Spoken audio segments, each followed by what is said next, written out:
Ladies and gentlemen, the Zimbos are at it again. Hello haters, hello haters. You put us in prison and you think we are suffering. No, my brother, we are doing extremely fine. Look how happy we are.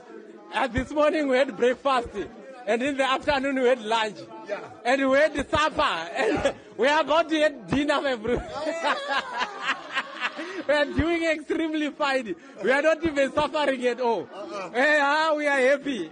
And look here, we are not even paying rent. No. We are not buying electricity. No. Nothing, my brother. We don't even cook food. They give us food for free. We don't even cook. No. The difference is the same, my brother. No, we are not. No, my brother. We don't need toiletries. We give for free. And the education is going to be free. So as you can see, I thought prison was a terrible place to be. You are confined to your cells, you eat bread, and you don't see your family and loved ones and can't get an espresso, which is basically a crime against humanity for me. But this particular video has shown you that, actually prisons in South Africa are actually nice places to be. As the gentleman said, they get free food, they don't pay for anything, their friends are all around them, and for some reason, they have access to the internet. Something is wrong here, Byron. Yeah, something is wrong. And so you may recall that during his initial speech, Piet came out and said prisons needed to be reformed. There was too much luxury going on in prisons. You could use your phones for TikTok, and you could sit there and have 3 square meals a day and do nothing. And yeah, that's exactly what it's like, because this video confirms just that. Now, one has to ask the question, what is the purpose of prison? The whole purpose of prison is to create somebody an outlaw. Remember, that's where we got the idea from, which basically means you don't actually get the protections of the law. You don't get the benefits of being inside the law. Well, according to this video, not only do you get those protections, but you actually get enhanced protections. You get lots of free food, you get all your toiletries taken care of, you sit there all day doing nothing, you get your phone and some free data because, me human rights.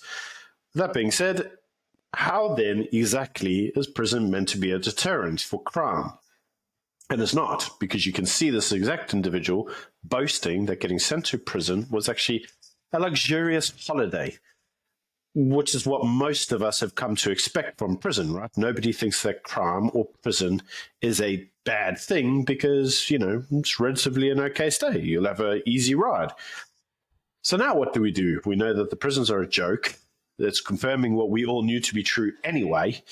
And Piet says he's going to change this. So what do we do now? Well, I think it's quite difficult. In a normal country, you would say these prisons need to work for money, and that money is then paid to buy food and toiletries. In a normal country, that is. But we got a, 60% youth unemployment rate. We need people to work these, let's say, unskilled jobs that prisoners should be doing. So maybe that isn't the way to go. But when Piet did come out with a solution in terms of saying, we don't want to go buy Woolies food for these prisoners, they must grow their own food. So perhaps he has a inkling or an idea that maybe the prisoners need to be looking after the prison itself. Maybe they need to grow their own food. Maybe they need to produce things in prison that can be sold elsewhere. Maybe they can be somehow productive while there. Because the problem with prison essentially is people need to see it as a deterrent, but also if you learn a skill, hopefully you can use that skill once you get out. And by sitting around on TikTok all day, you're learning zero. You're learning zilch. Arguably, when you leave prison, you could be a worse person because you've been watching TikTok for 10 years. Yes, and I think it really depends how you view prison. So there are 2 schools of thought. The first is that prison should be a punishment. And the punishment should be so severe as to deter you from ever wanting to go back there. That's the first school of thought. That's the school of thought that most people would subscribe to. The second is what we would call the reformist tradition, where prison is basically to help reform you so that you can be reintroduced into society and be a benefit to society as a whole. And then obviously there is inevitably the people that have a hybrid of both. We should reform the individual, but also suitably punish them. Sometimes doesn't always go hand in hand. But with that being said, what we have here is we have neither. We have prison no longer being a detriment, so some place where I'm really going to be punished because it's actually better for them in prison than outside of prison. And we have no real reform going on because, why would I want to reform? Prison's pretty good, right? And so it should be no wonder that many of these individuals leave prison, go on to commit another crime, and go straight back to prison, because prison is better than the normal world. So what do? Well, as you've rightly said, you could say, well, make gardens and grow your own food. And I'm reminded that Nelson Mandela used to actually do that in Robben Island, right? He was allowed out every day, and he actually had a garden there that he would maintain. But it appears that's no longer done. I suppose human rights, maybe. But I actually think a really easy way to start would be, controversially said, Ramon, about no phone, no TikTok, no TV, no video games. That's probably a pretty hefty start for most of these guys, don't you think? I would think. I mean, maybe we should have load shedding, but only for prisons, right? Like, so the power goes out at 7 p.m. and then it comes back at 6 a.m. So you can't charge anything or watch TV or anything like that. Number two, they should easily be able to have some sort of network blockers around prisons where you can't have signal in and out. You need like maybe an encrypted phone for that to happen if the guard needs something or something like that. And number three, I also think the fact that this guy can openly say what he's saying on this video is also a question of very low staff morale. I think maybe prison wardens aren't maybe paid very well. Maybe they are bribed. So in essence, you need to incentivize them to actually pursue the rules properly. But I think removing luxuries will be a very good first step. And TikTok is definitely a luxury, and it poisons the brain. So basically a TikTok ban, but only for prisons. And then the whole country after that might be a good way to look at this. I'm not too sure if Piet knows what TikTok is, but I'm sure one of us can explain it. Piet does know what TikTok is, man. Come on. I've seen the videos of him, and he's basically saying you guys can't sit there on your mobile phones all day. He knows very well what it is, which actually raises the question, why are they allowed phones in prison in the first place? I mean, that's, to me, really bizarre. I mean, you could still carry on doing all sorts of criminal activity from your phone.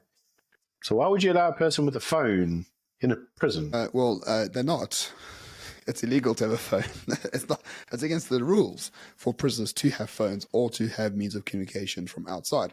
And there are there's a lot of evidence for the suggestion that a lot of these guys go to prison, but then carry on their criminal enterprises from their phones. Like if you could communicate with the head honcho in prison and they can communicate to the lieutenants outside through WhatsApp or video calling or whatever the case might be, crime carries on.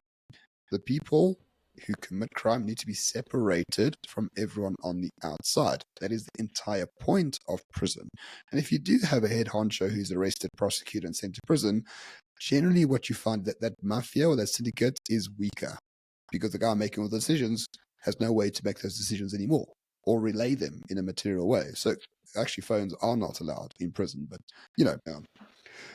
rules in Africa, on paper they say one thing, but they need to be terrifically enforced in reality. Yes, and that does bring back the initial point I made earlier, and that is originally the idea of them being an outlaw was that they no longer had the privileges of the law, which means, use of a mobile phone and so forth. That was the whole point. And why did you no longer have the benefits of the law? Because people that live inside the law live good, normal lives. And as an outlaw, a person no longer given those privileges, you are meant to keep them away from all the people that are living good, wholesome lives. But that's not what's happening. We are sectioning them and then just letting them carry on with their lives just behind a hotel door. Prisons are not meant to be hotels. They're meant to be forms of punishment. And it's telling that what we are commonly seeing is that people do come from other countries. Gason's told us many times that there's a huge influx of foreigners from different countries who come here and commit crimes. And you know what? Like, if you actually look at a lot of those countries, like Zimbo, it's a shithole. There's really not in a good state. And a lot of people flock to South Africa for a better life. And you know what? It's worrying that the way they find that better life is inside our prison systems, that they commit a crime to get inside our prison systems so that they can, live improved lives. We shouldn't be allowing this, man. This is pretty bad for the country as a whole. Very much so. But we have utmost faith in Piet, and we really think he's going to say, medical parole, what is that?